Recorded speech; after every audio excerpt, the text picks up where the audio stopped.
reflexiones sobre esta materia, y este tema es un tema bastante importante, es un tema digamos muy actual dentro de los debates que se dan en el derecho, en la ciencia política, incluso en la teoría del Estado. Hoy tenemos una teoría del Estado feminista con Maquinón. Era una cosa que hace un tiempo eso no se pensaba, pero hoy existe. Vemos cómo, por ejemplo, la Corte Constitucional ha venido haciendo unas reflexiones de constitucionalidad sobre el Código Civil, en donde ha declarado la inconstitucionalidad de normas muy arcaicas del Código Civil, muy viejas. Como ustedes saben, el origen del Código Civil es un origen, digamos, machista, de una sociedad patriarcal, de una sociedad que avala de algún modo la violencia contra la mujer, y que desde luego, desde las voces e interpretación de la Constitución política, la Corte Constitucional ha venido dando argumentos de corrección y declarando la inconstitucionalidad de ciertas normas del Código Civil que decretaban, digamos, abiertamente una supremacía del género masculino sobre el femenino, cosa que hoy, vía derecho a la igualdad y en el contexto, digamos, de nuestros estados actuales, pues desde luego no tiene ninguna cabida. Entonces, este estado también hace parte, este estado de cosas que hoy acá concurren, hace parte también de cierto tipo de acciones afirmativas, de cierto tipo de discriminación positiva que se ve en los estados constitucionales, y que la academia de algún modo quiere también contribuir para que esos actos de acción afirmativa sean una realidad. Entonces, celebramos desde luego desde la Facultad de Derecho que estos eventos sean posibles. Agradecemos que ustedes hayan venido aquí a participar, porque eso es una muestra del compromiso jurídico, político y social que tenemos como actores académicos. Agradecemos también que actores sociales vengan a nuestra facultad, vengan a nuestra universidad y, digamos, se preste este rato para que podamos dialogar sobre estos temas tan importantes y tan sensibles en los estados constitucionales contemporáneos. Entonces, sin más preámbulo, doctora, podemos continuar pues con el eje temático del evento. Muchas gracias, profesor Diego León. Voy a hacerles una breve introducción del acto y luego ya le daremos el uso de la palabra a todos los invitados. La universidad en este momento sirve como un espacio de debate y articulación de distintos sectores de la sociedad con el fin de reconocer los avances, retrocesos y las tareas pendientes en la lucha feminista. En este foro pretendemos compartir las experiencias y conocimientos de docentes, alumnos y colectivos de la sociedad civil sobre la lucha por la igualdad de derechos entre hombres y mujeres y contra la violencia de género. Foro que hacemos para conmemorar el Día Internacional de la Mujer. La reivindicación del 8 de marzo como Día Internacional de la Mujer tiene como fundamento los diversos movimientos de reclamación de derechos iniciados por las mujeres y llevados a cabo en el transcurso de la historia contemporánea, que se iniciaron con las reivindicaciones de las mujeres en la Revolución Francesa, las protestas de las mujeres en la Rusia zarista, los movimientos de mujeres en el marco de las internacionales socialistas, así como las protestas de las mujeres trabajadoras a finales del siglo XIX como consecuencia de la explotación a la que se veían sometidas en las fábricas. Un día de conmemoración por los derechos de las mujeres da cuenta de la importancia de avanzar en el respeto y promoción de los derechos de una parte importante de la población mundial. Las sociedades que se autorreconozcan como democráticas deben avanzar en la no discriminación por razón del sexo. que eliminen los actuales roles de género que crean discriminación y promueven la continuación de una sociedad machista. Igualmente, la sociedad en su conjunto debe avanzar en la creación de condiciones de igualdad para el acceso al trabajo y de no discriminación en las relaciones laborales. Pues, precisamente, uno de los ámbitos en los que es evidente la posición de inferioridad en el acceso al derecho de las mujeres frente a los hombres es en el ámbito laboral. En el siglo XIX, las mujeres trabajadoras luchaban por mejores condiciones de trabajo, mejores salarios, limitaciones en la jornada de trabajo, entre otros. No cabe duda de que hemos avanzado en muchos de estos derechos, sobre todo como consecuencia del surgimiento del derecho laboral, que ha servido para proteger a todos los trabajadores, tanto hombres como mujeres, que venden su fuerza de trabajo en una relación jurídica desigual. Por tanto, es un derecho equilibrador de desigualdades. Sin embargo, no han sido suficientes las regulaciones adoptadas en el marco del derecho, porque en el siglo XXI seguimos haciendo muchas de esas antiguas reivindicaciones. Estamos asistiendo a un movimiento mundial de protesta que ha dejado en evidencia la brecha salarial que existe entre hombres y mujeres, aunque estos realicen el mismo trabajo, o la poca o nula participación de las mujeres en puestos directivos, a pesar de que tenemos un promedio de formación mayor que los hombres. Para analizar la situación de la mujer en el ámbito laboral colombiano, vamos a tomar como referencia el informe especial de la Escuela Nacional Sindical de este año titulado Discriminación y Violencia contra la Mujer en el Mundo del Trabajo. De este informe vamos a destacar dos aspectos. El primero, que se refiere a la poca participación de la mujer en el mercado de trabajo.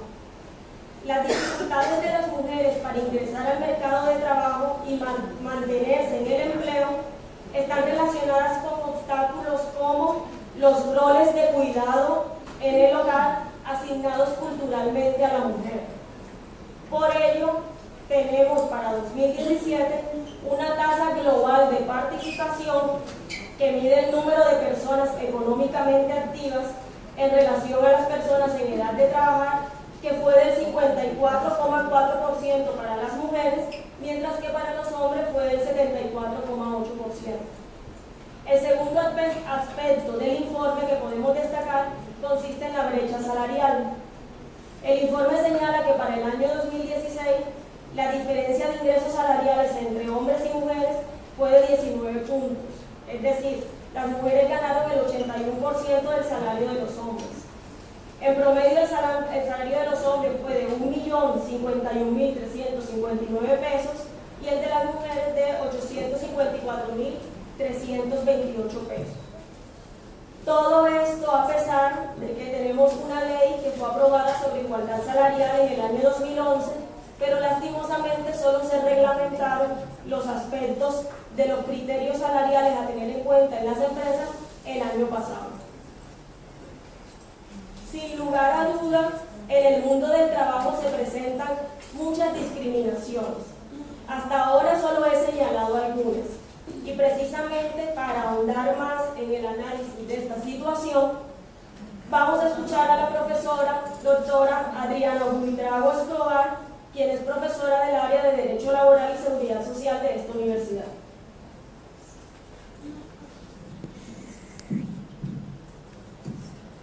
Buenas noches. Buenas noches. Bueno, mi disertación tiene como título Licencia por maternidad versus licencia por paternidad. Y plantea un interrogante sobre si se trata de un asunto de género o sencillamente de roles. Esta disertación, esta reflexión,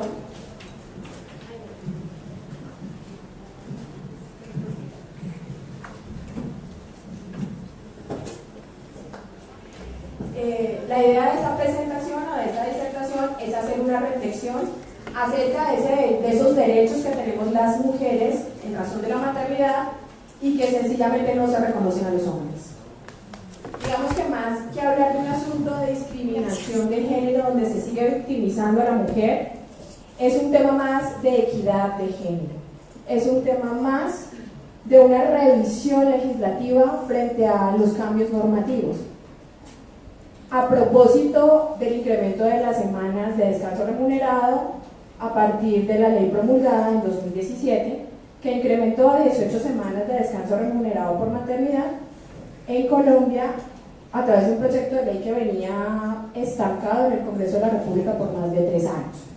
Está claro que es una recomendación de la Organización Internacional del Trabajo que las mujeres, madres trabajadoras, puedan gozar de una licencia remunerada mínimo de 16 semanas. Colombia tuvo una licencia de 14 semanas por más de 12 años, intentando incrementarla a 16 y finalmente se incrementó a 18 semanas, una ley que está próxima a empezar a regir. Al respecto, yo quisiera hacer como un análisis jurídico en el que destaquemos que en un primer momento el objeto de protección de esa licencia por maternidad era la protección de la madre trabajadora con la finalidad de restablecer la salud de la madre tras el parto.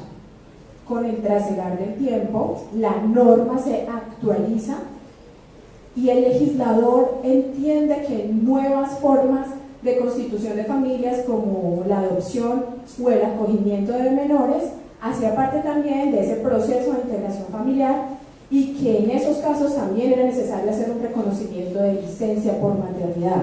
Es entonces cuando se traslada el objeto jurídico de protección y deja de ser la protección a esa salud de la madre el objeto principal que protegiese la legislación colombiana y pasa a ser ahora un objeto de protección enfocado a el bienestar del menor y la reintegración de esa familia, porque el que llega a esa familia requiere de un espacio de socialización y de convivencia con esos padres. En ese orden de ideas, lo que hace el Congreso de la República es legislar al respecto y establecer que la licencia por maternidad no solamente va a ser exclusiva para madres biológicas, sino que extiende esa protección para los casos de adopción y acogimiento de menores. Todo ello, digamos que en una tónica muy enfocada al núcleo familiar que consagra la Constitución del 91, pero que se olvida del papel fundamental que cumple el padre en el hogar. Muy seguramente, digamos que en ese desarrollo machista de nuestra legislación, del que hablaba el doctor Diego Lebor y después la doctora Erika, nuestra normatividad conserva esos rasgos y sigue prevaleciendo ese machismo que señala que es la mujer la encargada del cuidado personal y del bienestar de los menores. Eso hace que la licencia que hoy cuenta con 18 semanas de descanso remunerado para la madre siga contando solamente con 8 días de descanso remunerado para el padre. Allí la pregunta ¿es una cuestión de género o es una cuestión de rol? ¿Qué pasa entonces cuando la madre fallece tras el parto? ¿Qué pasa entonces si el padre es quien se hace cargo de ese menor recién nacido o de ese menor adoptado o acogido? En esos casos la norma plantea claramente que la licencia por maternidad de 18 semanas se traslada a ese padre que digamos que se convierte en cabeza de familia por tener a su cuidado ese menor. Solamente en esos casos, digamos que hay una igualdad frente al goce de la licencia, que no pretende otra cosa sino establecer para esa familia un mínimo de recurso económico sólido que garantice la tranquilidad económica o la estabilidad económica mientras se disfruta del descanso y se logra una consolidación familiar. Digamos que aquí en esta primera parte, y desde mi rol de mujer, yo quisiera como hacer un llamado a la reflexión frente a que las mujeres no somos el sexo débil. Esto no se trata de una cuestión de debilidad. Hemos demostrado en todos los ámbitos que las mujeres estamos en igualdad de condiciones para competir con los hombres en todos los planos, especialmente en lo laboral. No obstante, la brecha salarial sigue siendo muy marcada y las mujeres en muchos casos, por esa condición de mujer y madre y trabajadora y por la carencia de una ley de conciliación familiar, resulta teniendo que elegir si ser madre o ser trabajadora, porque no existe una conciliación real entre estos dos aspectos de la vida.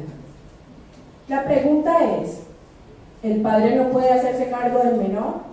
¿La norma le está quitando protagonismo al padre en su labor y simplemente lo sigue demarcando como el proveedor de la familia?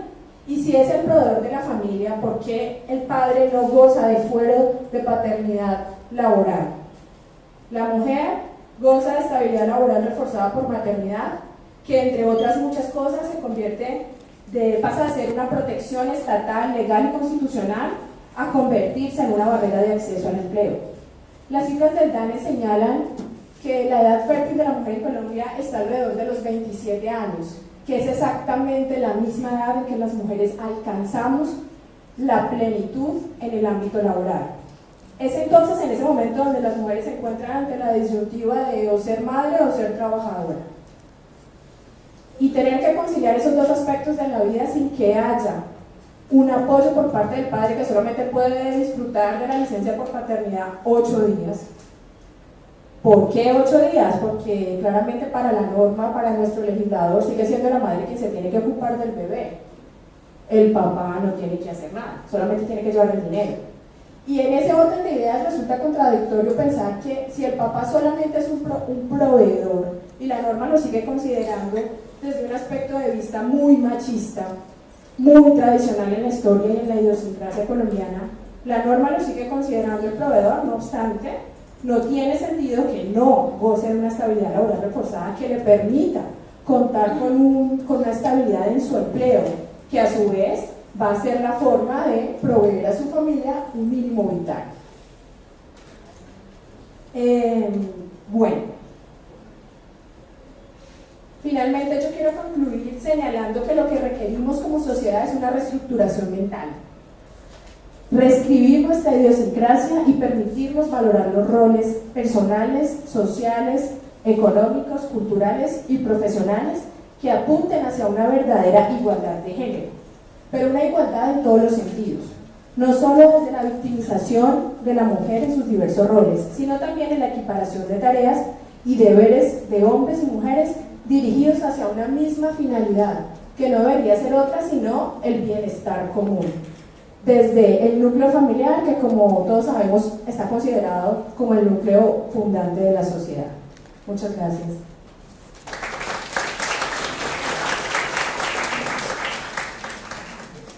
Muchas gracias a la profesora Adriana, muy interesante lo que nos ha presentado. Queda claro entonces que los roles de género afianzan el machismo, que lastimosamente ha llegado al extremo de causar la violencia más cruel frente a la mujer, como es el feminicidio. Precisamente en el contexto internacional han surgido movimientos de protesta y reivindicación de derechos, como el movimiento italiano Non Una di Meno, que hoy nos acompaña con un video que nos envía y con la participación de uno de sus miembros, Milos Skakal, alumno de máster en Cooperación Internacional y Desarrollo de la Universidad La Sapienza de Roma y es estudiante de intercambio en la Universidad Santiago de Cali. Él va a absorber con las preguntas que plantee posteriormente el auditorio. Entonces vamos a ver el video. Nuestro intervento no es una simple lista de reglas, es el fruto de la experiencia colectiva de millares de mujeres y sus actividades aliadas, que han acumulado saberes y prácticas de resistencia individuales y colectivas a las múltiples formas de la violencia machista sobre las mujeres, de la violencia de género, de la violencia de los géneros y de los roles sociales impuestos que golpean cada una de nosotras.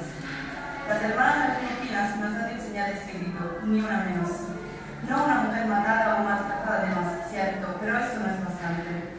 Queremos volver a ocupar el espacio público, apropiarse de la decisión sobre nuestros cuerpos y nuestras vidas, reafirmar la fuerza política de las mujeres. Somos muchas y diferentes, somos unidas y somos una marea que empezó con la manifestación de 250.000 personas en Roma el 26 de noviembre del 2016. Después de la participación de la Asamblea del 27 de noviembre del 2016, en mayo se han construido centenares de asambleas de Ni Una Menos en muchas ciudades, estimulando un proceso amplio de convergencia entre mujeres feministas, transfeministas y queer, subjetividades LGBT y El 8 de marzo del 2017 ha llevado la primera huelga global de las mujeres del trabajo productivo y reproductivo en más de 70 países, desde Polonia hasta Argentina, desde los Estados Unidos hasta Turquía, desde Brasil hasta Suecia. En el último año, un gran movimiento de participación, autoorganización, de saberes y prácticas de lucha ha producido investigaciones sobre las condiciones de vida y de trabajo de las mujeres, sobre las relaciones entre la violencia patriarcal se reproduce, se consume y no se consume. Sea a nivel nacional que local, hemos dedicado a 9 meses de trabajo que han profundizado igualmente contextos de intervención fuertemente interrelacionados entre ellos. Como salir de una relación de violencia, el ámbito legislativo, jurídico, el trabajo, el bienestar, el derecho a la salud sexual y reproductiva, la educación a la formación, los feminismos y las migraciones, la narración de la violencia desarrollada por los medios de comunicación, el sexismo en los movimientos y las cuestiones inherentes a la tierra, los cuerpos, los territorios y los espacios urbanos. Estas mesas se han convocado en las ciudades y en otras 4 asambleas nacionales hasta componer el plan feminista contra la violencia machista sobre las mujeres y contra la violencia de género.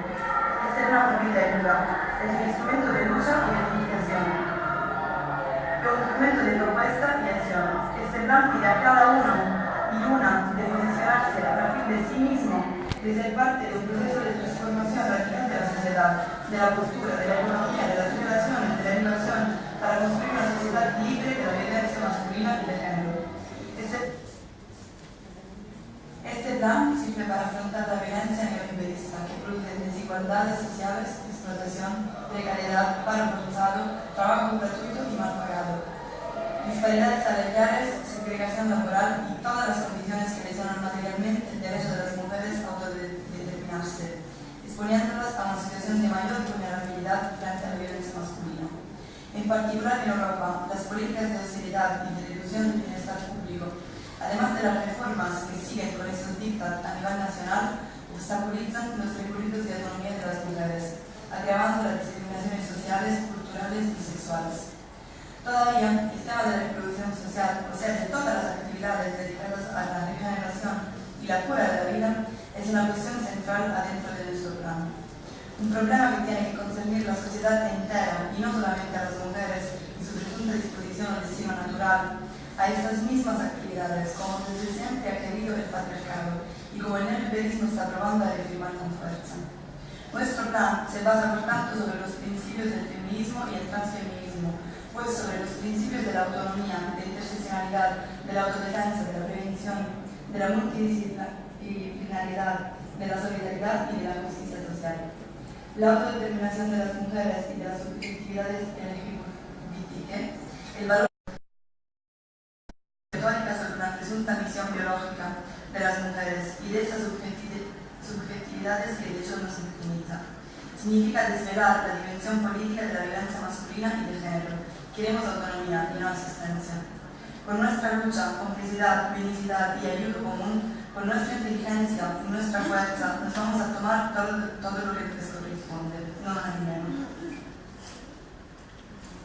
Y hay también un video de la huelga del 8 de marzo que se pasó hace un mes este año en la ciudad de Milán. La huelga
interesante que podamos ver también las otras experiencias, los movimientos que se están llevando a cabo en otros países.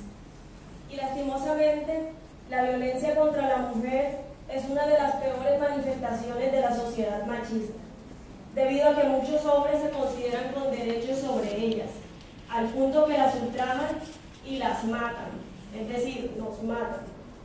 La universidad es un espacio para transferir conocimiento, sobre todo frente a temas tan sensibles y de máxima urgencia como este. Precisamente, el equipo de la Clínica Jurídica en Derechos Humanos ha desarrollado una línea de trabajo sobre violencia contra la mujer, a cargo de la profesora Mayra Alejandra García, que hoy nos acompaña, con los estudiantes de la Facultad de Derecho, Wendy Melissa Caravalli y Manuel Alejandro Angulo. Este último, estudiante de quinto semestre, quien se encuentra con nosotros y nos va a compartir sobre el trabajo que han hecho.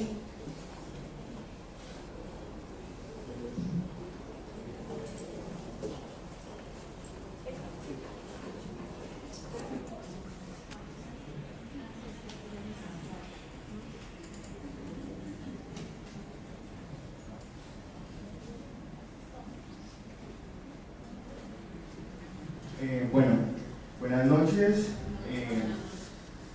profesores, compañeros. Como bien me presentaron, mi nombre es Manuel Alejandro Angulo, estudiante de quinto semestre, pertenezco a la Clínica Jurídica en Derechos Humanos y desde ahí hemos venido trabajando en un proyecto hace aproximadamente un año que tiene como finalidad la elaboración de una ruta de atención para las mujeres víctimas de violencia en Colombia, liderado por la profesora Mayra Alejandra y en colaboración con mi compañera Wendy Melissa Caravalli.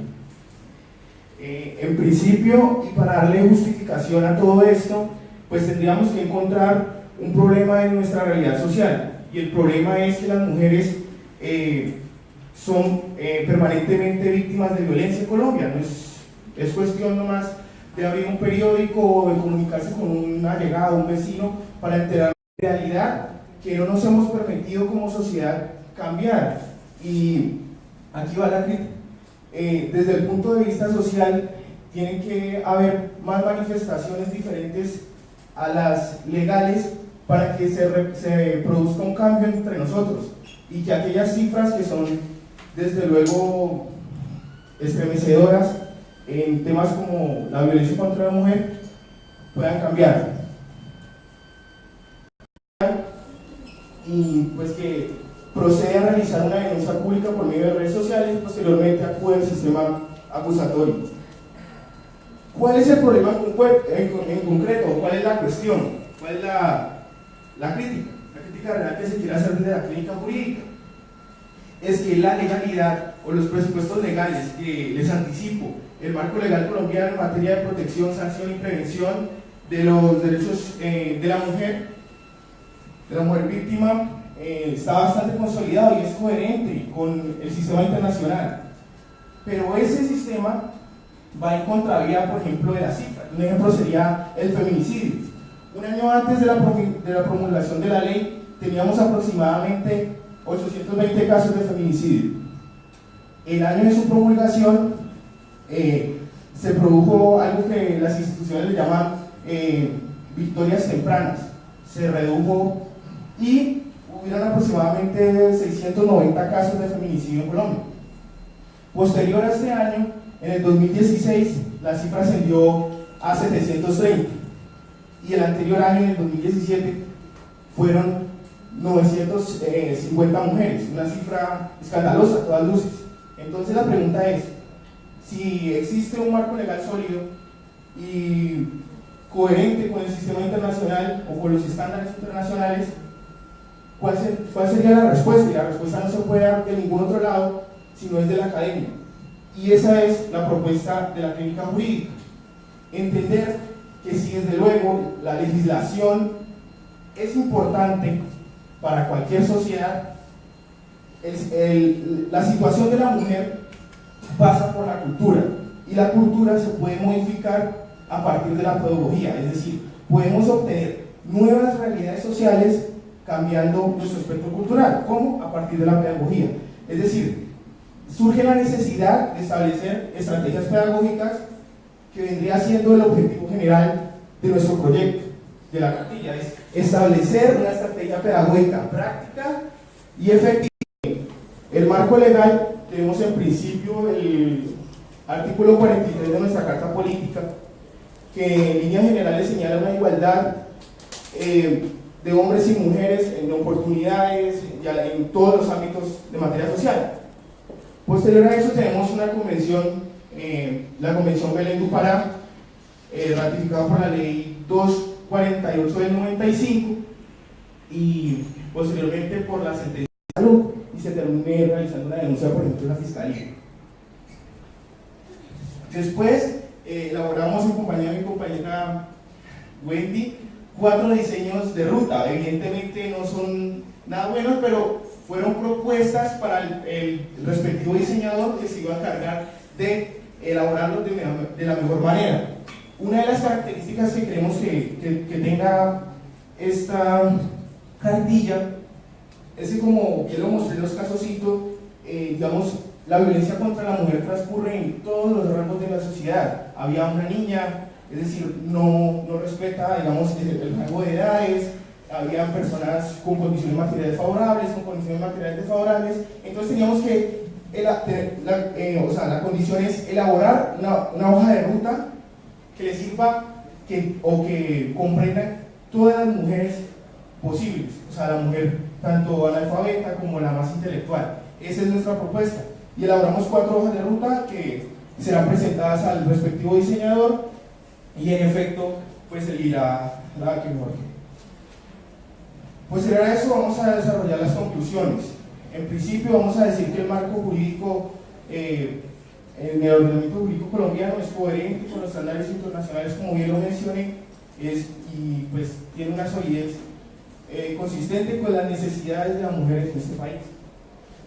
Después identificamos 10 tipos de violencia, 10 tipos de violencia que ya los mencioné, y tuvimos una aproximación con 15 rutas de atención, encaminadas a pues, establecer la que mejor nos pareciera. Y por último, y no menos importante, destacar que ante cualquier violencia directa, pues se debe acudir en principio a las instituciones de salud. Muchas gracias.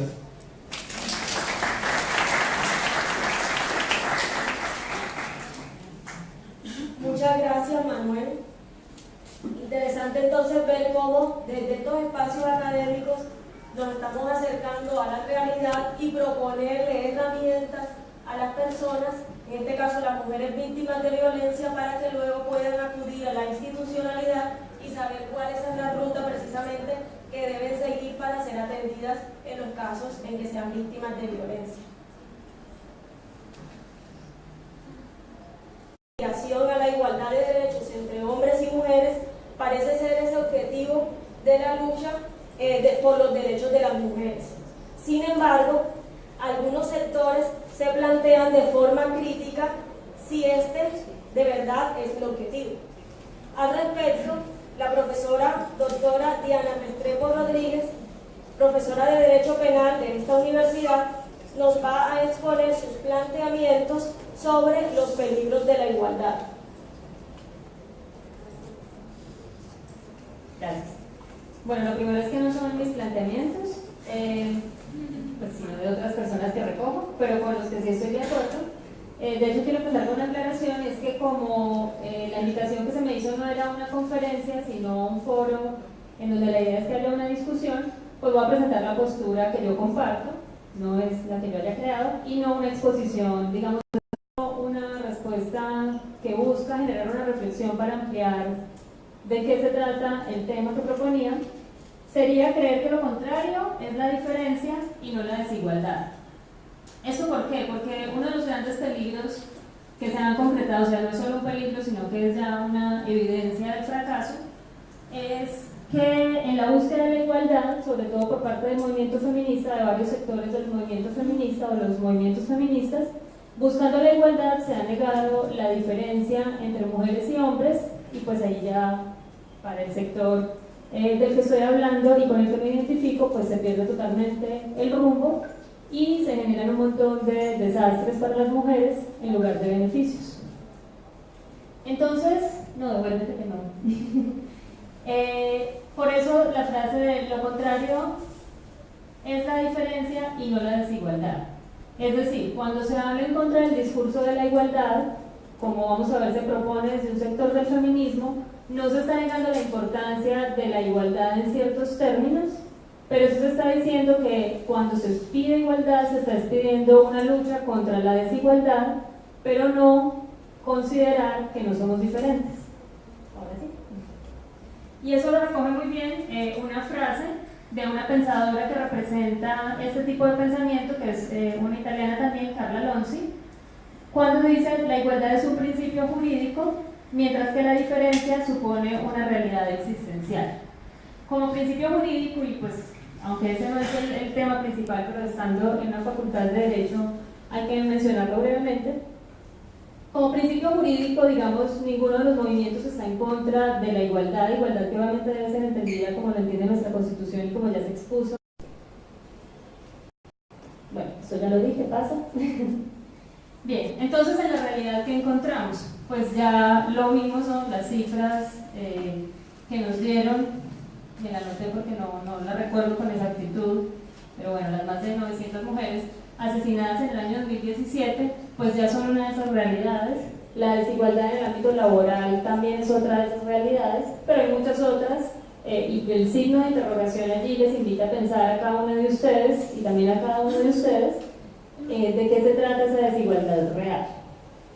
Y allí hay una frase de la mujer que ven allí en el gráfico, que es Olympe de Gouges, quien escribió los derechos de la mujer y la ciudadana, digamos cuando salen los derechos del hombre y del ciudadano, que son pues toda la base de la construcción jurídica de los derechos fundamentales, y decía: hombre, ¿eres capaz de ser justo? Una mujer te hace esta pregunta. Y cuando se habla de igualdad y uno de los peligros de la igualdad, digamos, esa es una muy buena pregunta para hacer a quienes sostienen esa igualdad.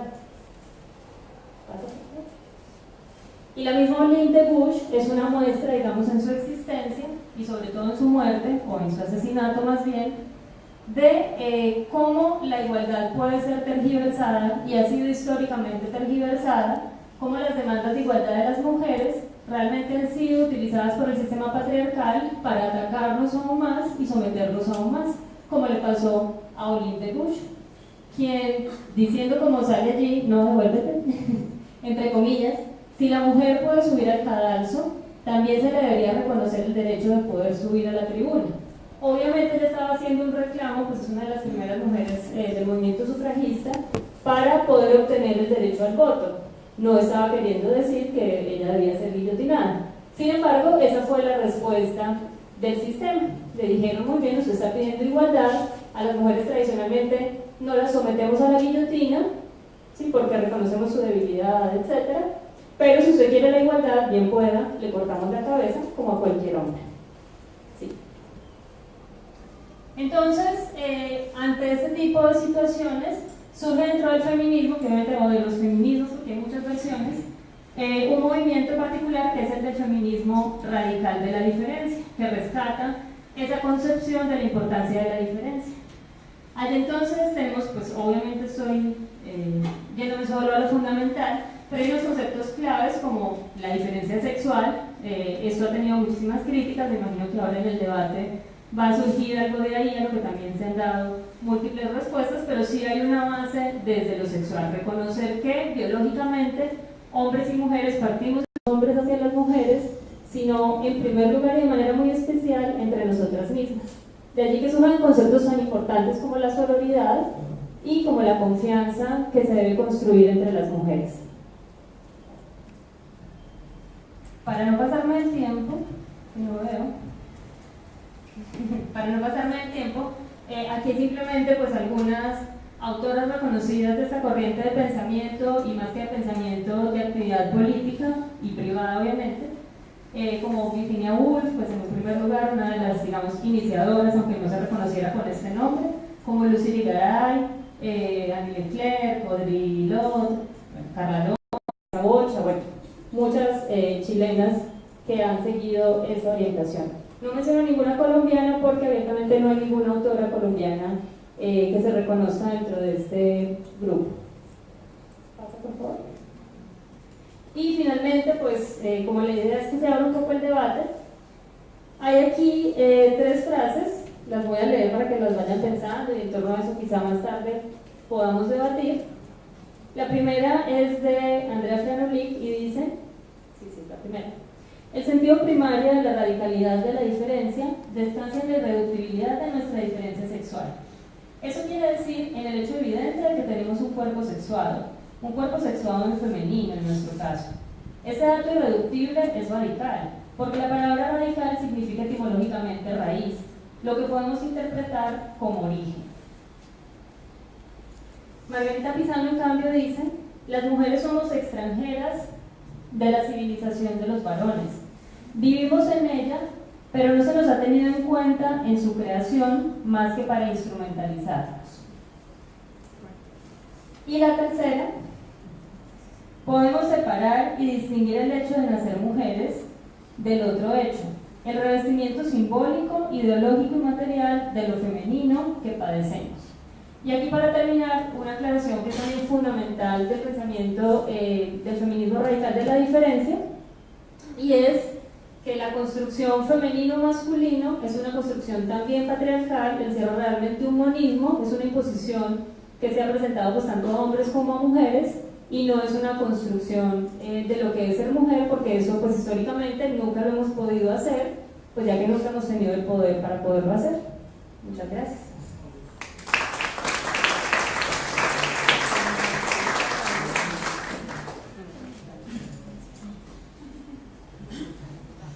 Muchas gracias a la profesora Diana Restrepo por introducirnos desde una perspectiva teórica sobre estos diferentes conceptos o diferentes formas de feminismo.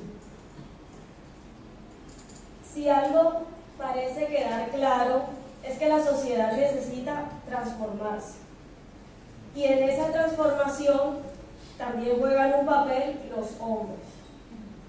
El Círculo de Hombres de Cali, que participa en este foro, es un espacio de confluencia de hombres cuya razón es el encuentro horizontal para la reflexión sobre las masculinidades, con el fin de repensar el modelo de masculinidad hegemónica dominante.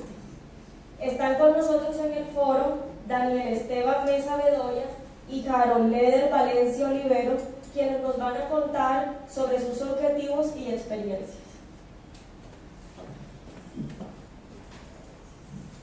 Buenas noches a todos y a todas. Agradecemos la permanencia, sobre todo con este frío que está haciendo en este auditorio. Y de entrada pedimos un poco de disculpas por estar 2 hombres, ¿no?, en esta mesa, pero quisimos estar 2 para presentar y sobre todo hacernos responsables de esas desigualdades que reproducimos como hombres en esta sociedad.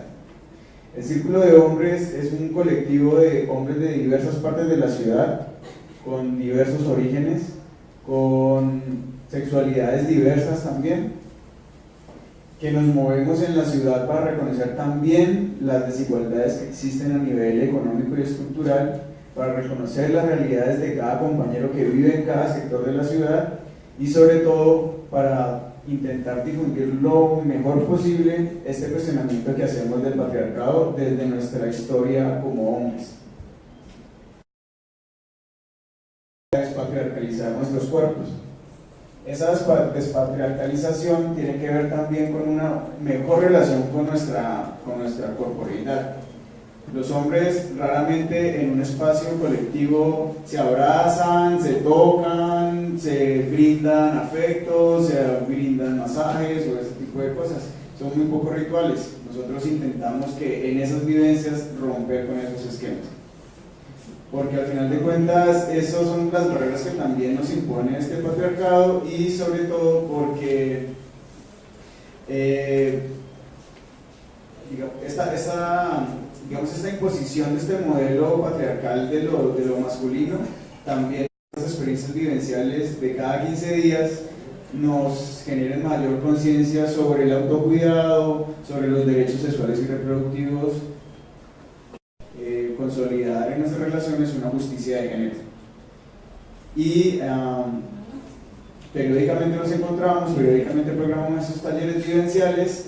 Es un espacio abierto, cualquier persona puede ir, hombre o mujer, no importa su identidad de género, y la perspectiva sí es este cuestionamiento colectivo sobre los privilegios y malestares del modelo hegemónico de ser hombre en esta cultura.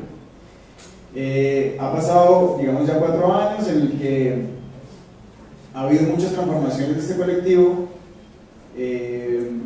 Se empieza muy desde lo académico, desde también un ejercicio muy racional de lo que implica asumir una postura crítica frente al modelo binario de género, pero hemos ido evolucionando justo para romper esas prácticas tan verticales, tan racionales y sobre todo tan patriarcales de asumir una postura de género. Yo, para no quitarle más tiempo a Daniel, le regalo la palabra a él para que les cuente un poco cómo ha sido su experiencia de vinculación reciente a este colectivo. Buenas noches, mi nombre es Daniel. En el círculo llevo 3 meses, más o menos.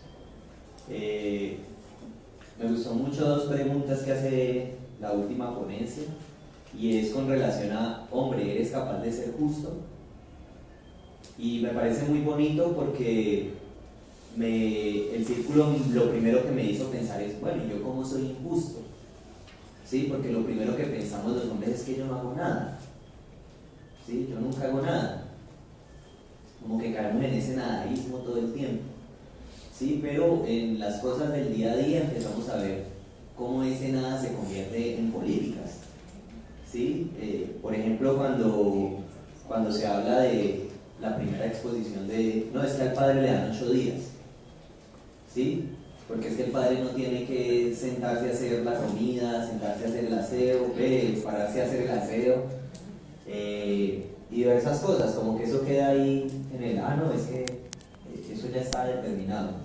Sí, yo creo que esa es la primera pregunta que emerge desde lo personal, teniendo en cuenta que para mí lo personal, por ejemplo, es político. Sí, es político en la medida en cómo me relaciono con otros. Digamos, antes del círculo, muchas veces uno hace comentarios que uno dice: ay, no, eso está dentro de lo gracioso, sí, es socialmente aceptado. Entonces uno es capaz de decirle a una compañera: no, pues tomate un calmidol, estás muy alebrestado, ¿sí? Y eso puede generar risa. Pero cuando uno empieza en estos procesos se da cuenta que no. ¿Sí? Entonces yo creo que desde ahí parte la injusticia. ¿Sí? Desde cómo esas cosas cotidianas que nos dan risa en realidad nos están replanteándonos como masculinos, como qué es esto de la masculinidad. ¿Sí? Me da mucha risa porque cada que estoy en el círculo es como: no, es que antes comíamos papitas con yo no sé qué, con gaseosa, y ahora entonces comemos frutas todos los días. ¿Sí? Bueno, ¿y esas prácticas por qué se dan? ¿Sí? ¿Tiene eso que ver algo? Entonces yo creo que el círculo, como primer espacio, nos permite pensar esa pregunta desde lo cotidiano. ¿Sí? Desde esas actividades que yo les llamaría políticas de la vida diaria. ¿Sí? Y lo tomo de un referente. Yo soy terapeuta ocupacional. Entonces esas actividades como me hacen ser otro tipo de hombre, otro tipo de masculinidad. ¿Sí?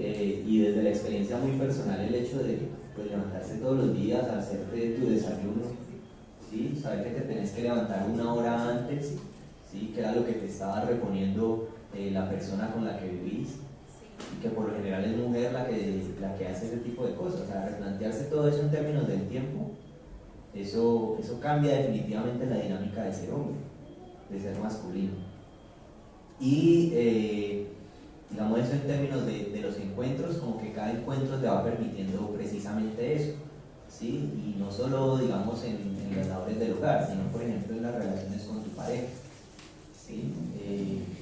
Ahí se ve claramente que uno también como hombre goza de muchos privilegios, yo creo que uno lo ve en muchos memes de formas que uno consideraría muy graciosas, ¿sí? Entonces cuando, un ejemplo muy sencillo, ¿no? Es que cuando un man está con muchas viejas, entonces es el galán, pero cuando una chica está con muchos chicos, entonces es la, ¿sí? Para no mencionar esa palabra. Entonces desde ahí ya encontramos unas justicias, unas injusticias que se hacen tangibles de manera, digamos, en escalada hacia las políticas, ¿sí? Entonces, cómo nuestro accionar diario está permeando realmente lo político. Y a propósito de eso, pues también pensarse eso, ¿no? Cómo también los hombres nos educamos para dejar de ser violentos, ¿sí? Porque yo creo que una política que vaya a pensarse cualquier tipo de violencia, cualquier tipo de lo que sea frente al género, pues tiene que pensarse el género, ¿sí? Y el género es precisamente eso. Y por otra parte, digamos la diferencia en las experiencias de las opresiones. Eso también es otra cosa que he aprendido mucho en el círculo, porque digamos una de las primeras cosas es pensarse, no, pero es que a mí como hombre también me pasan cosas, ¿sí? Pero ¿en qué medida? ¿Sí? ¿En qué medida pasan esas cosas? ¿Sí? Y tiene que ver mucho con lo que mencionaba mi compañero de los privilegios, ¿sí? Y los privilegios están todo el tiempo, todo el día, ¿sí? Como en cada momento están permeando tu accionar diario. Entonces yo creo que el círculo es un espacio para pensarse precisamente eso, ¿sí? Cómo en nuestra cotidianidad estamos replicando constantemente ese modelo patriarcal que permite que las mujeres sigan pues en esa constante violencia, ¿sí? Y digamos las violencias más peligrosas precisamente son esas que son invisibles, porque mecanismos como por ejemplo los de la manipulación, eso está ahí presente todo el tiempo y como hombres somos absurdamente estratégicos para utilizarlos y no somos conscientes de eso. Entonces yo creo que el círculo para mí ha sido como en un primer momento la capacidad de reconocer eso que está invisible para empezar a hacerlo visible. Muchas gracias.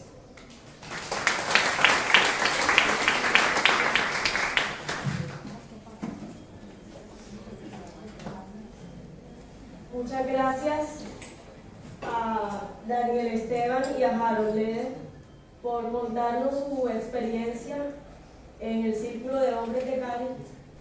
Ahora es la oportunidad de ustedes, del auditorio, de interactuar con quienes aquí presentaron todas sus investigaciones, experiencias sobre el tema que nos convoca el día de hoy. Entonces, pues, abrimos el espacio para la participación. Quienes quieran hacer preguntas o hacer algún comentario, reflexiones, esta es la oportunidad.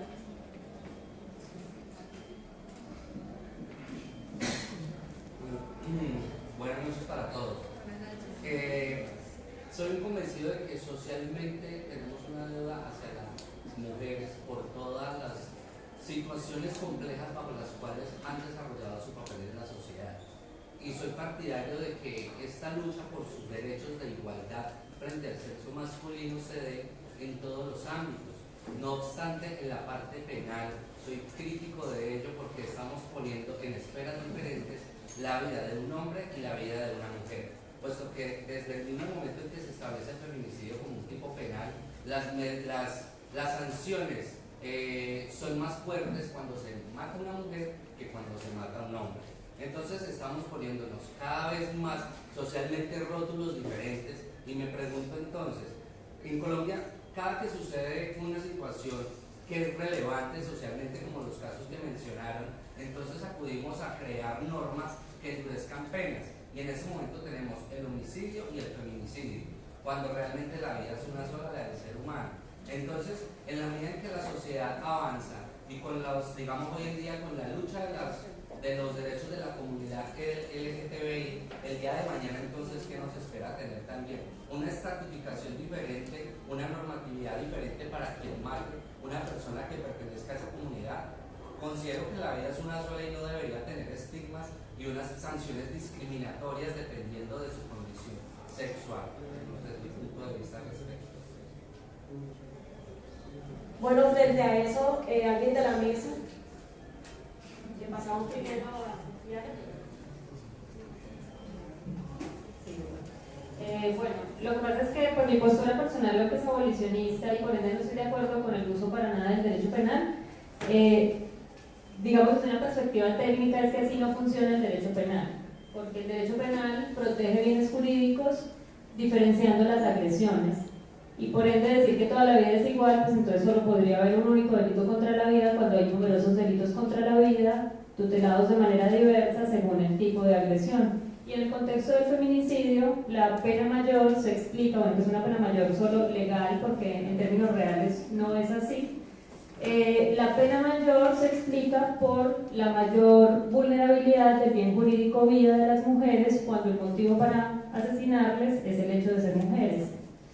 Porque precisamente reconoce, como lo estableció la Corte Constitucional en la sentencia que interpreta esa ley, que el bien jurídico vida se ve más amenazado para las mujeres por el contexto patriarcal. De ahí que el sujeto activo en ese caso tenga que ser un hombre, porque efectivamente las mujeres estamos en una situación de debilidad, que no es debilidad física, porque hay mujeres que son muy fuertes físicamente, pero es una debilidad cultural frente a los hombres, y por ende, teniendo en cuenta ese contexto, el derecho decide supuestamente dar una mayor protección en esos casos, como lo hace con todos los tipos penales, entonces con las técnicas de tipificación.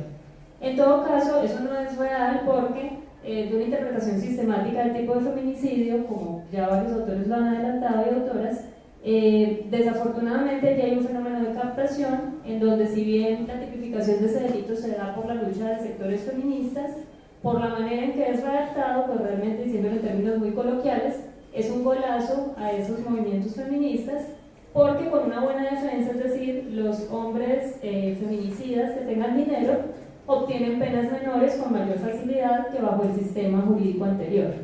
Entonces, realmente, digamos, cómo funciona el derecho penal en la parte real, pues es mucho más complejo, y cómo funciona la dogmática penal en los detalles de la tipificación del feminicidio, con todas las discusiones que hay en torno a, digamos, problemas técnicos en la tipificación de ese delito, pues son muy amplios y ya pues nos entraría como aquí en otra discusión. Sí. Gracias. Bueno, yo soy sociólogo, yo no sé mucho de derecho. Yo estoy en desacuerdo con la postura del compañero, porque meter, digamos, todo en el mismo saco es seguir invisibilizando la realidad, ¿sí? ¿Por qué no hablar, por ejemplo, de transfeminicidio? ¿Sí? Porque esas personas trans las matan por ser trans. Uno no va por la calle y lo matan o lo agreden por ser hombre, ¿sí? No lo violentan por ser hombre, ¿sí? A las mujeres las asesinan por simplemente el hecho de ser mujer, ¿sí? Porque se supone que son inferiores, entonces yo tengo el derecho de maltratar, ultrajar, golpear y asesinar. No, es mi esposa, es mía, yo hago lo que sea. Entonces, decir que es, digamos, podemos agrupar todo eso en un solo delito, pues es seguir invisibilizando esas realidades que son absolutamente inequitativas y desventajosas para las mujeres y para otros sectores con una identidad de género disidente o diversa o pues fluida también, ¿no?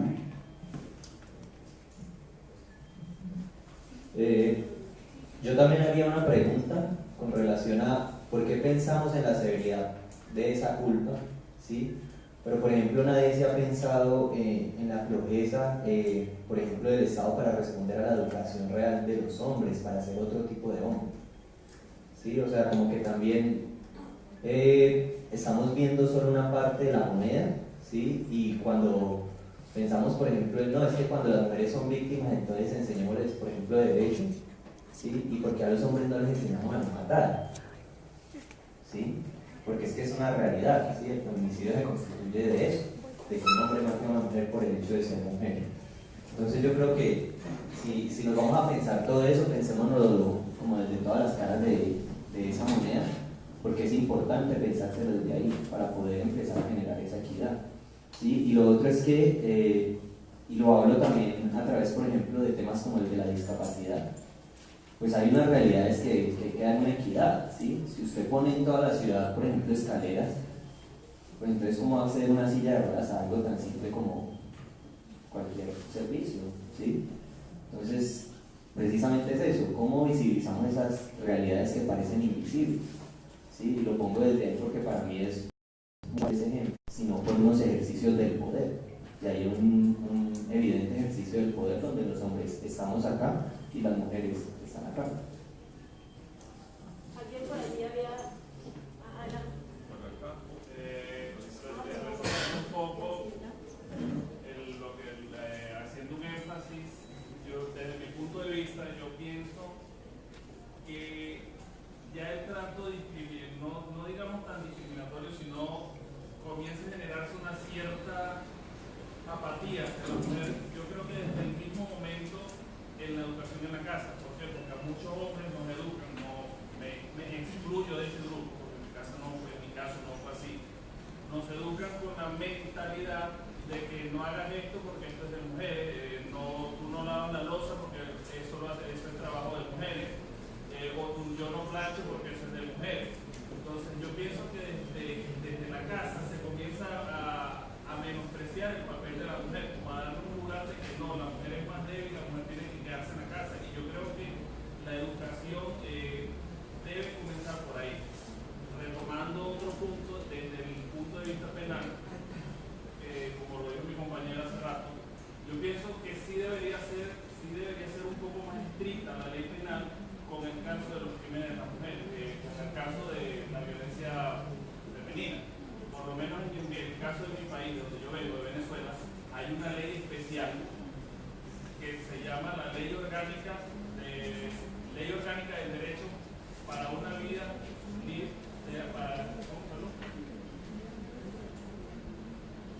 Ley Orgánica para el Derecho de la Mujer a una vida libre de violencia. Y esa ley es muy específica en cuanto al trato que se le da a la mujer. Es muy severa. Las penas son muy severas y basta solamente con la simple denuncia de la mujer para que el Estado tome carta en el asunto. Muchas gracias. Bueno, nos ha hecho más bien una reflexión frente a lo que ya se ha planteado. Entonces te damos el uso de la palabra. Buenas noches. Siguiendo con el tema que hablaba la profesora Diana, hay una reflexión acerca de tres mujeres que salieron adelante en otra época más difícil a punta de estudio, no de quejarse por quejarse. ¿En qué sentido? La profesora decía que no nombraba ninguna mujer colombiana porque no había nadie que hubiera hablado al respecto en ese aspecto. Yo veo el caso de, por ejemplo, Marie Curie, en 1903 fue la primera mujer en ganar un Nobel. Si no se lo querían dar, y el esposo dijo que si no se lo daban, no lo recogía ninguno de los dos. En 1911 ganó otro, fue la primera mujer en ganar 2 Nobeles, y ya desde su postura académica empezó a defender los derechos de la mujer. Simone de Beauvoir, de la mano de Jean-Paul Sartre, en francés no sé, pero bueno, empezó a defender desde el existencialismo la posición de la mujer. Rigoberta Menchú, que ganó el Nobel en el 92 defendiendo a los indígenas, una cultura tan machista como la indígena, defiende la posición de la mujer. Mi pregunta es, ¿qué hace cada mujer y hombre? Porque yo pienso que el feminismo es un movimiento sin género, porque todos tenemos una madre. ¿Qué hace cada persona para educarse y luchar al respecto? Personalmente y académicamente. Acá estamos en una universidad y lo que yo he visto respecto al tema es nulo. Conferencias, una que otra cosa, el que se interese se mete por un lado o por el otro, pero para una mayoría importante no hay nada. Entonces, ¿en qué punto nos quedamos en lo que decía al principio, que es simple habladuría, simple queja de redes sociales, y empezamos a educar y a generar conocimiento verdadero, con peso, que en algún momento una mujer salga en la explicación que dio la profesora y que se empiece a generar no normas políticas como el feminicidio, porque según la explicación del compañero, en principio bajó, pero después aumentó. Es algo político para dar contentillo, pero que socialmente no resuelve nada.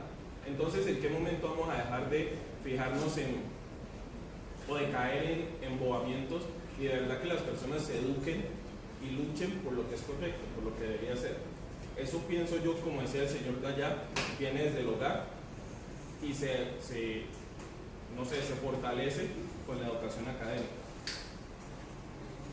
Muchas gracias. Adelante. Simplemente quería agregar como desde la clínica jurídica como el porqué de esto y aclarar como un tema que quedó en el escenario cuando el compañero del círculo intervino, digamos, diciendo que precisamente lo que quieren en el círculo es que no sea un espacio académico, sino hacer otras reflexiones. Digamos, Manuel en su intervención sí decía que la academia está llamada... ¿Escuchan bien?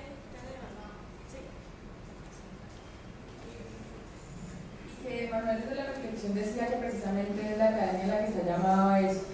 Digamos que dentro de la clínica jurídica, para los que no conocen ese espacio que existe, digamos que ahí se pretende hacer litigio estratégico fundamentalmente en derechos humanos, y precisamente lo que buscábamos con esta estrategia pedagógica es salirnos del escenario de que hacer litigio estratégico es presentar acciones públicas o es presentar o enseñar a la gente a hacer acciones de tutela, y a eso no nos estamos refiriendo.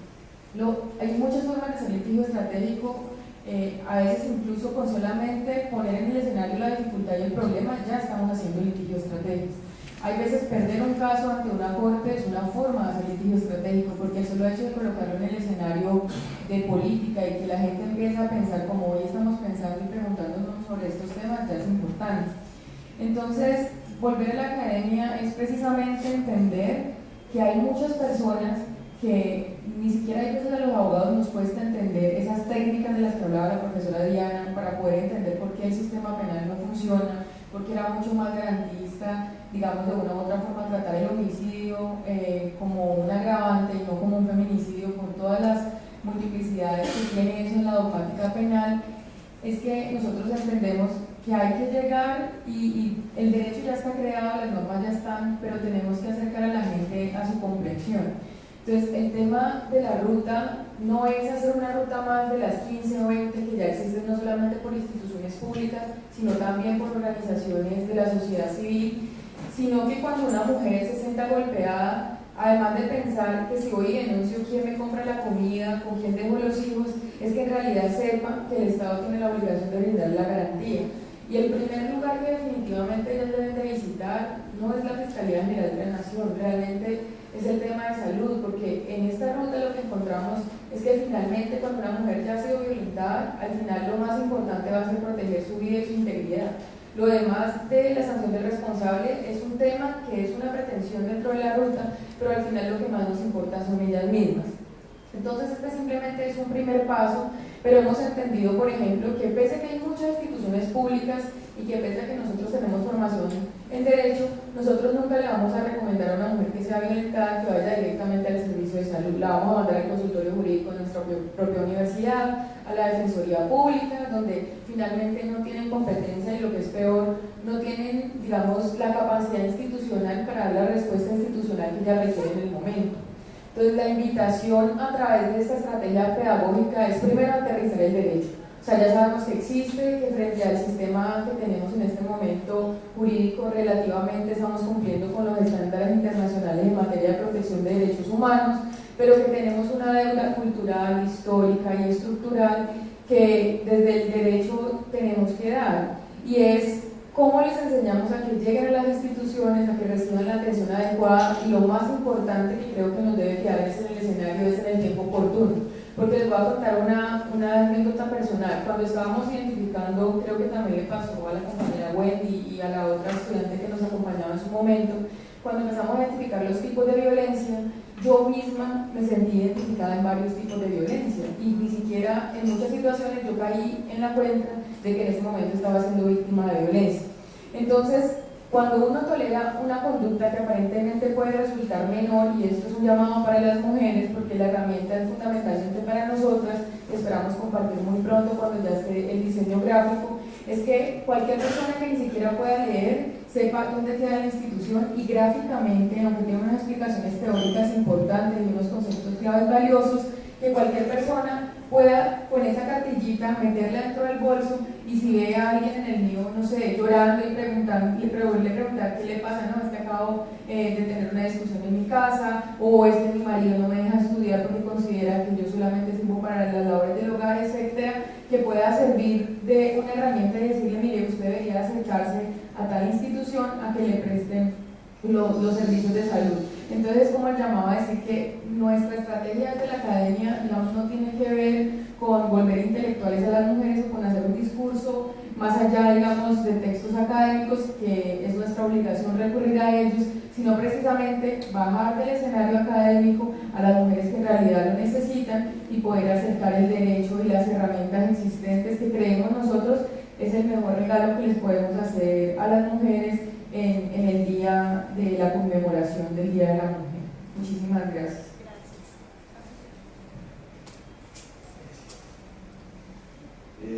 Tres cositas, si me lo permiten. La primera, algo que me parece importante decirlo, que no lo dije en la primera parte de mi intervención, es que digamos, el movimiento mundial que intenta abordar el tema de la masculinidad o las masculinidades es producto del movimiento de mujeres y del feminismo.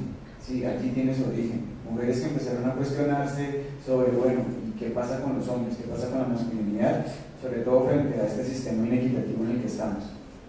Entonces, desde ese punto, el círculo, digamos, una convicción muy fuerte, no usurpa, no protagoniza y sobre todo no quiere reemplazar de ninguna manera en los espacios de mujeres, digamos, sus luchas o sus reivindicaciones. Nosotros estamos concentrados en los hombres y en los hombres que ojalá podamos influenciar para que cada vez sean menos victimarios, menos reproductores de violencia, menos reproductores de inequidad. Estamos en este espacio porque es un espacio un poco más abierto. Cada vez que participamos en espacios colectivos que tienen que ver con reivindicación del movimiento de mujeres y movimiento feminista, es porque ha habido primero una concertación previa con las organizaciones. ¿Sí? Sobre todo asumimos, ojalá, tareas que ellas consideren que podemos hacer sin protagonismo. Por otro lado, y ya hablo yo como parte del equipo de prevención de violencias basadas en género, la Subsecretaría de Equidad de Género, y es que ya hay una ruta integral de atención, ¿sí? Pero, y ya su investigación lo pudo comprobar, hay una incoherencia entre el marco jurídico y las realidades de las mujeres y de esta sociedad. Y pasa, obviamente, por procesos que empoderen más a las mujeres, pero ese no es el único factor. Por ejemplo, los casos y los índices de revictimización de las mujeres que acuden a las instituciones de la ruta es muy alto. Por ejemplo, la Subsecretaría de Equidad de Género no hace parte de la ruta de atención integral, pero es uno de los espacios a los que las mujeres van con mayor frecuencia, porque allí, afortunadamente, no son revictimizadas. Y allí, digamos, inicia un proceso de acompañamiento y de asesoría. ¿Y por qué se da esta revictimización? ¿Y por qué no es un tema de solo educándonos en casa cambiamos? Porque no pasa por un toque de magia en el que vamos a cambiar. ¿Sí? Son siglos de lucha de las mujeres, son muertes de lideresas, ¿cierto?, que han cobrado esta lucha de ellas, ¿cierto?, por sus derechos. Y esa incoherencia entre el marco jurídico y, digamos, la realidad pasa es porque desde la funcionaria o el funcionario de las comisarías, de la fiscalía, etcétera, etcétera, su sistema de pensamiento aún sigue disminuyendo, ¿cierto?, esas condiciones de víctima de las mujeres. ¿Sí? Solo con preguntarles si por qué no hizo algo, etcétera, etcétera, es un tema, digamos, crucial en esa revictimización, y se da justo porque esos funcionarios, esas funcionarias no tienen ni la más mínima conciencia de lo que están tratando de enfrentar frente a un caso de violencia, ¿no? Y ni siquiera, al menos, ni siquiera adoptan absolutamente la ley de 1257 como su principal recurso, ¿no? Bueno, sí. Buenas noches para todos, mi nombre es Julián Núñez. Antes de venir a esta conferencia estaba en una materia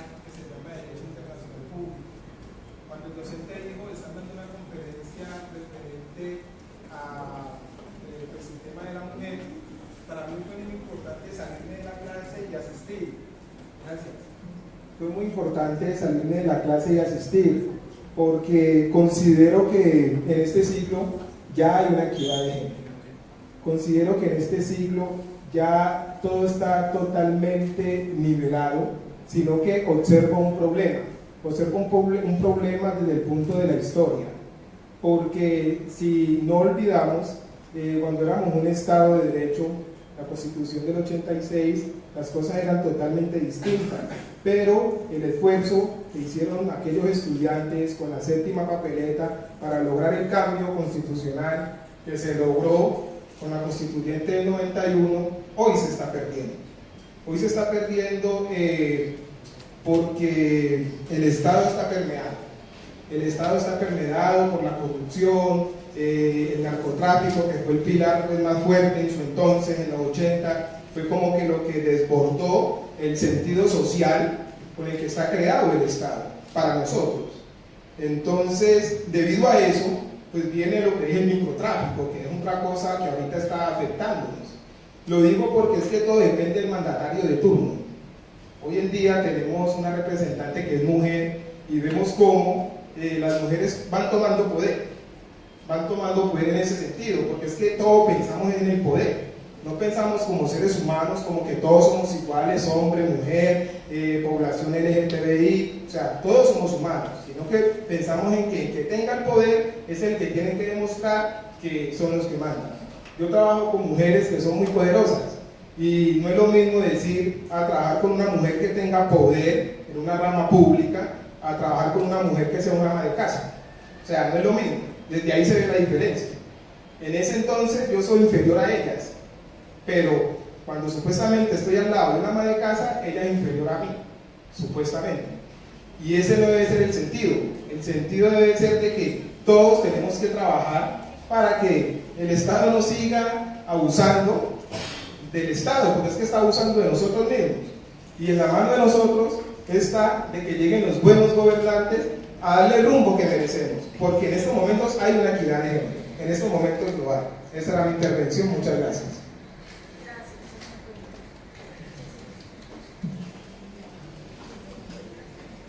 Hola, buenas noches. Bueno, pues yo quisiera hacer una reflexión sobre dos puntos muy concretos. Primero, creo que es muy importante, como mencionó el compañero ahorita de la mesa de hombres, el círculo de hombres, tenemos que tener un cambio en el idioma, en nuestro léxico, cómo nos dirigimos hacia nosotros mismos. No voy a hablar mal de mi papá, pero pues quiero comentarles que es muy chistoso que mi papá siempre me crió una mentalidad de que tenía que ser una mujer que pudiera valerme por mí misma, que fuera educada, que estudiara, pero también es el primero que me dice, estás en tus días, o tómate un camión. Eso tiene que cambiar porque eso está tan socialmente aceptado que está incorrecto, totalmente incorrecto. Mi estado de ánimo no tiene nada que ver con mi periodo. Y quiero comentarles una anécdota muy chistosa que me pasó en estos días. El domingo hace 15 días yo estaba menstruando y me manché en el centro comercial. Y llegó una viejita escandalizada y me dijo, mijita, ¿usted está enferma? Y yo, ¿cómo así? Sí, usted está menstruando. A ver, ¿y desde cuándo la menstruación es un crimen? ¿Desde cuándo es una enfermedad? No, es una condición biológica, es natural y tiene que naturalizarse. Pero también tiene que haber un cambio fundamental en nosotros las mujeres en cómo nos tratamos unas a las otras, porque siento que a veces nosotros tenemos tan mentalizado el pensamiento machista que cuando estamos en el trabajo, por ejemplo, y vemos una compañera ascender, es que ella se acostó con el jefe. Yo siento que tenemos que cambiar nosotros como mujeres también en cuanto a cómo nos referimos nosotras como mujeres en nuestros logros. Y bueno, pues básicamente esa es la reflexión que yo quería dar. Gracias. Tenemos una pregunta por aquí, luego le damos para cerrar el uso de la palabra a la mesa. Gracias. Mi nombre es Leonor de los Ríos. La profesora Diana Restrepo nos mostró una diapositiva, sin ella hay un punto muy importante que habla sobre la lucha contra la misoginia entre mujeres. Me parece vital, lo he vivido, creo que todos lo hemos vivido, y me gustaría que pronto, si puede darme una orientación acerca de eso, porque yo pensaba, bueno, ¿será que es que no somos unidas las mujeres? ¿Será que no somos educadas? ¿Será que no tenemos pensamiento crítico? ¿Será que no tenemos poder? Y por eso es que, entonces me pongo yo a pensar, no es eso, porque ser una persona que tiene poder y estuvo parada no hace mucho dictando una conferencia de violencia contra la mujer cuando había acabado de despedir 300 mujeres. Entonces yo digo, eso es como una contradicción. Entonces sí me gustaría de pronto que me pudiese orientar acerca de la lucha contra la misoginia entre mujeres. Gracias.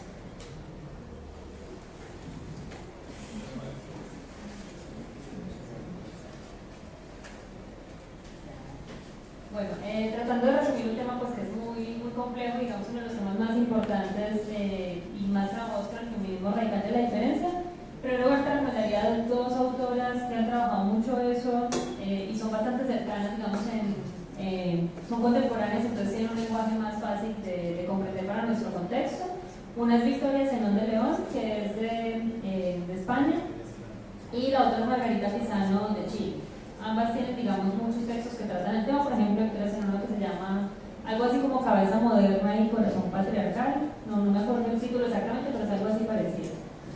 Y allí se habla de eso, y digamos hay varias personas que lo han investigado, que lo han explicado y que nos permiten comprender cómo uno de los muchos instrumentos de perpetuación patriarcal, que son instrumentos de control social, instrumentos, digamos, culturales, es la misoginia entre mujeres. También la misoginia de los hombres hacia las mujeres, pero especialmente la misoginia entre mujeres, y que permite explicar fenómenos impensables para, por ejemplo, las feministas de la primera ola o de las feministas de los años 60 y 70, que era que ellas pensaban que cuando tuviéramos, a través de las reformas jurídicas, acceso a la educación, pues íbamos progresivamente a empezar a ascender en la escala social, como lo decía allí la otra persona, a ascender en la escala social, a tener puestos de poder, ¿sí? De poder en el sentido más patriarcal del término, porque es el que conocemos, no de empoderamiento, y por eso íbamos a favorecer como mujeres a nuestras mujeres, ¿cierto?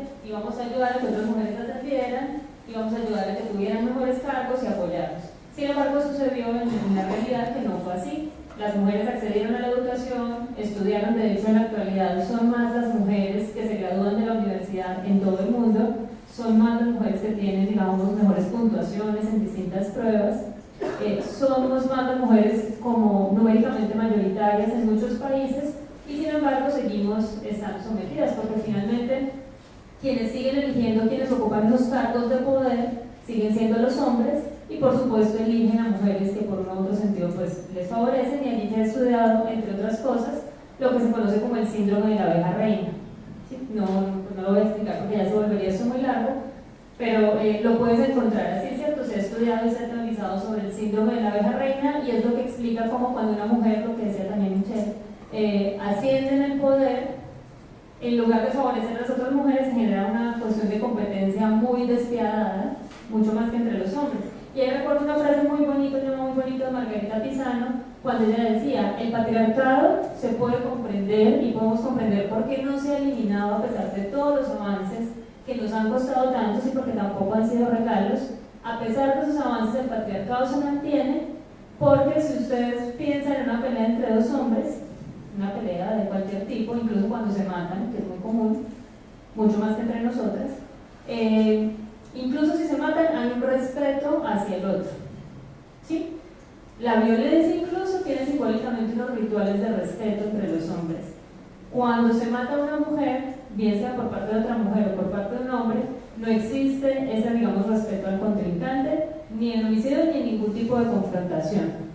Y eso es, digamos, lo que Margarita Pisano expone muy bien, dice, allí hay los elementos culturales fundamentales para entender la persistencia y la imposibilidad de las mujeres de derrocar el patriarcado, y de los hombres, cierto, que quieren también salir de ese régimen, que son minoritarios, pero también existen.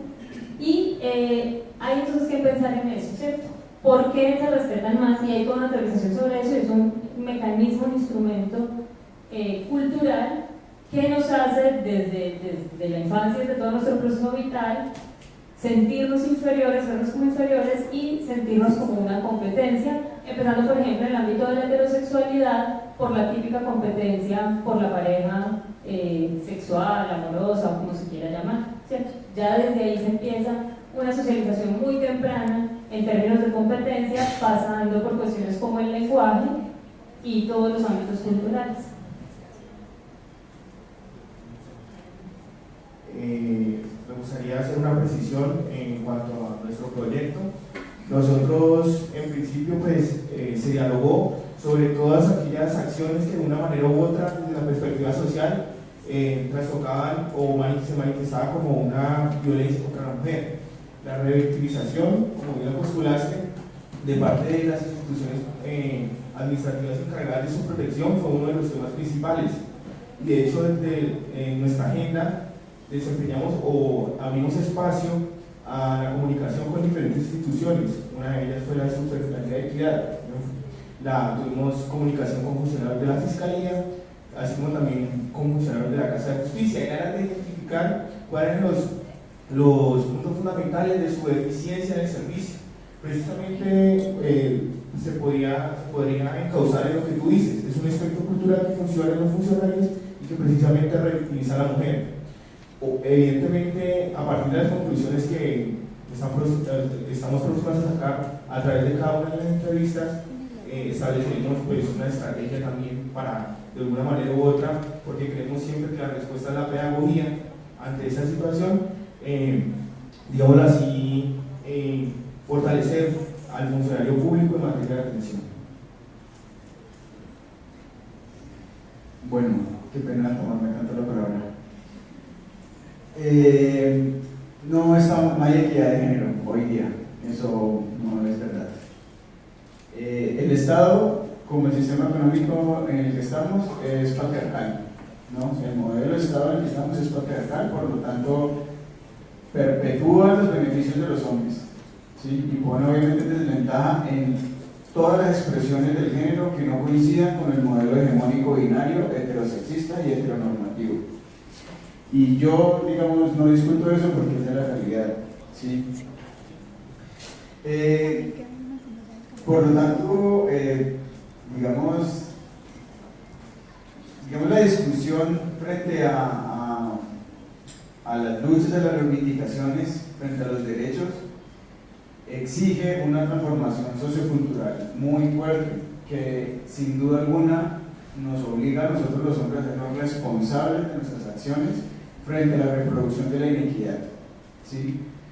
Y cierro con esto, justo retomando un poco las mismas palabras de la compañera, recordando uno de los, digamos, precursores del tema masculinidades aquí en Cali, frente a cómo el patriarcado ha perdurado.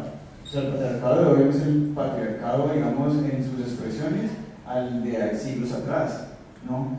El patriarcado como modelo y como ideología se ha perpetuado en el tiempo, pero se ha transformado sus expresiones. Y Willy, que es uno de los que introdujo el tema masculinidades aquí en Cali hace muchos años, dice que eso se ha dado es porque el patriarcado tiene la habilidad de adaptarse. Se ha adaptado a través de los tiempos y se ha adaptado a través de los logros de las mujeres para seguir siendo, digamos, el modelo que impone las normas, que impone los sistemas, que impone las estructuras y que impone las instituciones, ¿sí? Hay leyes, hay cuotas, ¿cierto?, en los cuerpos colegiados del Estado, de cuántas mujeres deben estar allí, etcétera, etcétera, pero siguen siendo los hombres quienes dominan y siguen siendo los hombres que toman las decisiones en las instituciones corporativas, privadas, públicas, etcétera, etcétera, ¿no? Y se ha adaptado, el patriarcado se adapta a eso, ¿sí? Y no ha transformado en esencia realmente nada. Si seguimos siendo los hombres quienes detentamos los mayores beneficios. Gracias.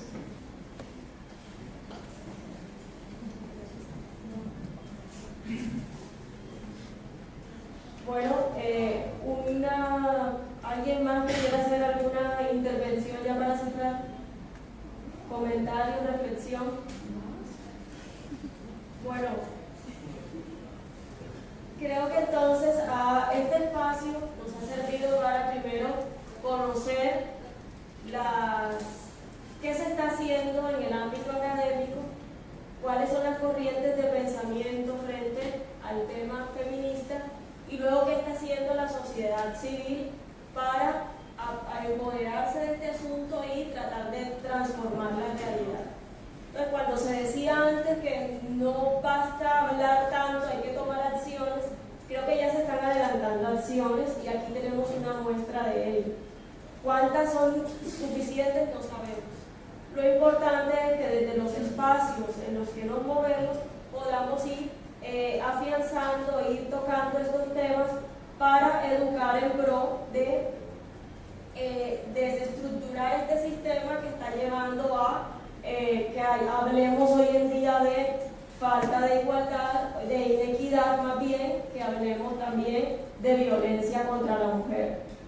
Nosotros como profesores, en el discurso que hacemos día a día, nosotras, me dicen por acá, nosotros, nosotras, no soy muy del utilizar el nosotros, nosotras, pero ello no quiere decir, no vamos a reducir ahora el tema central al uso de la palabra, desde mi punto de vista, aunque luego pues ya esas son otras corrientes que también abogan mucho más allá por el tema del lenguaje incluyente. En general, lo que queremos es crear estos espacios de discusión, reflexionar más al respecto y considerar que no es un tema de un día en el que tenemos que debatir sobre estos asuntos, sino que es un tema que se da en la cotidianidad, en el día a día y en el que tenemos que seguir luchando todos los días desde los espacios académicos, de trabajo, culturales y sociales en el que nos desempeñemos.